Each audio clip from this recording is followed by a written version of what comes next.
लोगोसे जोंनि जि थैनाय सान बे थैनाय साननि मुङै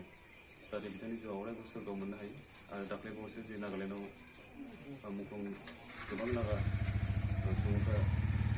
थैनानै जाहाथे दायगिरियाव बिथांमोना जादों पुलिसनि आखायाव थैनो गोनां जादों जाहाथे बिथांमोनाबो बिथांमोननि जिउआव जाहाथे सोरगोआव अरायबो आलो गोजोन मोनहैनो हायो बेनि थाखाय आं बे समाव नैबे मोनाबिलि समाव आं गसाइनि खाथियाव आर'ज गाबनानै जि केन्डेल सावनाय हाबाफारि बे सावनाय हाबाफारिखौ आं जिहेतु दुलाराय बर' फिसा आफादनि खामानि बायदियै दिनै मावबोनायनि गेजेरजों जोंनि बर' माहारिया खौसेथियाव फैनो हादों आरो दिनैसिमबो खौसेथियावनो दङ